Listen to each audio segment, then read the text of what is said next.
ভোরের আলো ফুটতেই পিঠে বিশাল বইয়ের ব্যাগ, চোখে ঘুম আর মনে গোল্ডেন A+ পাওয়ার তীব্র আকাঙ্ক্ষা। মনে পড়ে 10 বছরের স্কুল জীবনে 3টি পাবলিক পরীক্ষার সেই নিষ্ঠুর দিনগুলোর কথা, যে সার্টিফিকেটের জন্য লাখো শিশু হারিয়েছিল তাদের সোনালী শৈশব।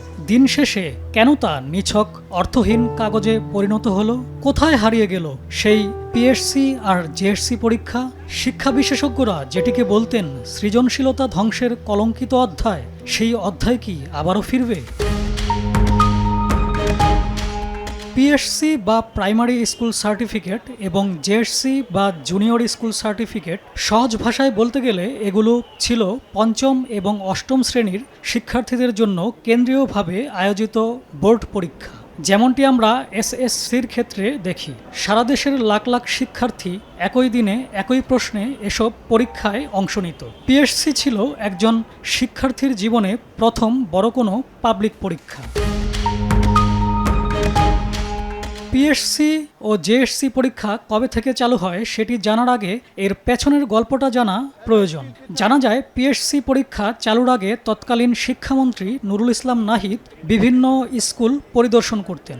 একবার তিনি সিলেটের একটি স্কুল পরিদর্শনে যান। সেখানে গিয়ে তিনি দেখেন কিছু শিক্ষার্থী ক্লাস করছে আর কিছু শিক্ষার্থী মাঠে খেলছে। মন্ত্রী এর কারণ জানতে চাইলে শিক্ষকরা জানান, যারা ক্লাস করছে তাদের বৃত্তি পরীক্ষা আছে, আর যারা মাঠে খেলছে তাদের বৃত্তি পরীক্ষা নেই। ফলে মন্ত্রী বুঝতে পারেন শিক্ষকরা কেবল নির্দিষ্ট কয়েকজন মেধাবী শিক্ষার্থীর পেছনে সময় ব্যয় করছেন, আর বাকি শিক্ষার্থীরা ক্লাসে অবহেলিত থাকছে। ফলে এই বৈষম্য দূর করতেই 2009 সালে তিনি পঞ্চম শ্রেণীর সব শিক্ষার্থীর জন্য পিএসসি চালু করেন, যার আওতায় মেধাবীদের বৃত্তিও দেয়া হতো। এর ঠিক 1 বছর পর 2010 সালে শুরু হয় জেএসসি পরীক্ষা। পিএসসি ও জেএসসি পরীক্ষা চালুর লক্ষ্য ছিল শিক্ষার মান বাড়ানো এবং প্রাথমিক ও নিম্ন মাধ্যমিক থেকে শিক্ষার্থীদের ঝরে পড়া রোধ করা। নীতি নির্ধারকদের যুক্তি ছিল, ছোটবেলা থেকেই যদি শিক্ষার্থীরা বোর্ড পরীক্ষার মুখোমুখি হয় তবে তাদের পরীক্ষার ভয় কেটে যাবে। কিন্তু এই প্রতিযোগিতার আড়ালেই যে আরেকটা চাপের জগৎ তৈরি হচ্ছিল সেটা কেউ বুঝতেই পারেনি। একটু চিন্তা করে দেখুন, পঞ্চম শ্রেণীতে পিএসসি, অষ্টম শ্রেণীতে জেএসসি আর দশম শ্রেণীতে এসএসসি। মাত্র 10 বছরের স্কুল জীবনে একজন শিক্ষার্থীকে 3টি বিশাল পাবলিক পরীক্ষার প্রেশার নিতে হচ্ছিল, যেখানে পৃথিবীর উন্নত দেশগুলোতে 16 বছরের আগে কোনো পাবলিক পরীক্ষাই নেওয়া হয় না। সেখানে বাংলাদেশের শিশুদের ওপর চাপিয়ে দেওয়া হয়েছিল এক নিষ্ঠুর বোঝা। স্কুল ব্যাগগুলোর ওজন যেন বইয়ের ভারে নয়, বরং সার্টিফিকেটের ভারে ভারী হয়ে উঠছিল।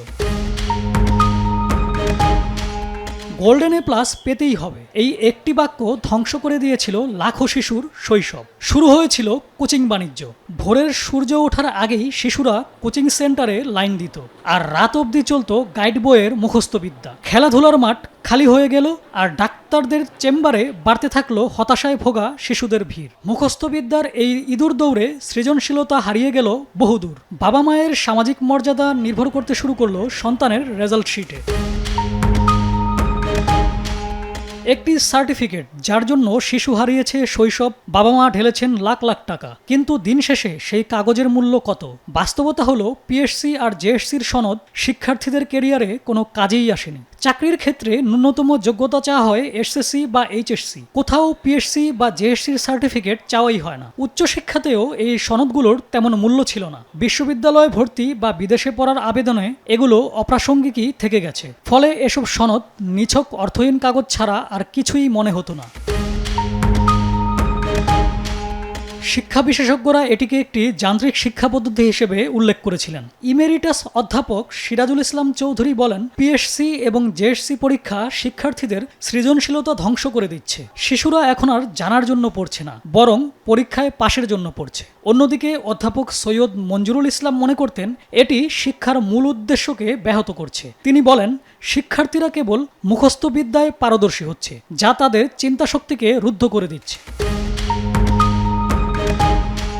অবশেষে 2022 এবং 2023 সালে এসে শিক্ষা ব্যবস্থায় এক আমূল পরিবর্তনের সিদ্ধান্ত নেওয়া হয়। দীর্ঘদিনের সমালোচনা এবং করোনা মহামারীতে যখন স্বাভাবিক শিক্ষাক্রম ব্যাহত, তখন সরকার উপলব্ধি করে এই পরীক্ষাগুলো আসলে কোনো গুণগত পরিবর্তন আনছে না। ফলে নতুন শিক্ষাক্রমে পিএসসি এবং জেএসসি পরীক্ষা বাদ দেওয়া হয়। এর পরিবর্তে শিক্ষা প্রতিষ্ঠানেই ধারাবাহিক মূল্যায়নে ফিরে যাওয়া হয়। বিশেষজ্ঞদের মতে শিশুদের উপর থেকে পরীক্ষার মানসিক চাপ কমাতেই এই ঐতিহাসিক সিদ্ধান্ত নেওয়া হয়। তবে গল্প এখানেই শেষ নয়। পিএসসি বন্ধ হওয়ার পর প্রশ্ন ওঠে, মেধাবী শিক্ষার্থীদের বৃত্তি দেওয়া হবে কিভাবে? 2022 সালে পরীক্ষামূলকভাবে একবার প্রাথমিক বৃত্তি পরীক্ষা নেওয়া হলেও পরে তা কয়েক বছর স্থগিত ছিল। অন্তর্বর্তী সরকারের আমলে দীর্ঘ 16 বছর পর 2025 সালে আবারও প্রাথমিক বৃত্তি পরীক্ষা চালু হয়।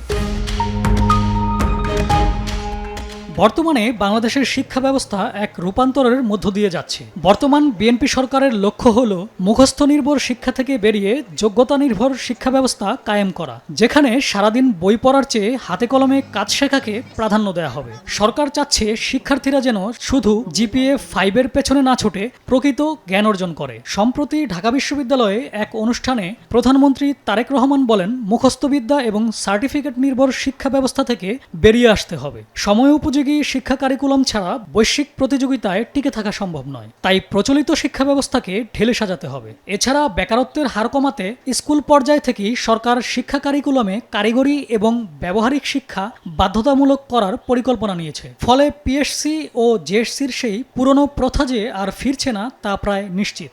একাডেমিক শিক্ষা অর্জনের পাশাপাশি দক্ষতা অর্জন করতে না পারায় মনে হয় শিক্ষিতদের মধ্যে বেকারের হার বেশি হওয়ার কারণ। সজীব খান, সময় সংবাদ।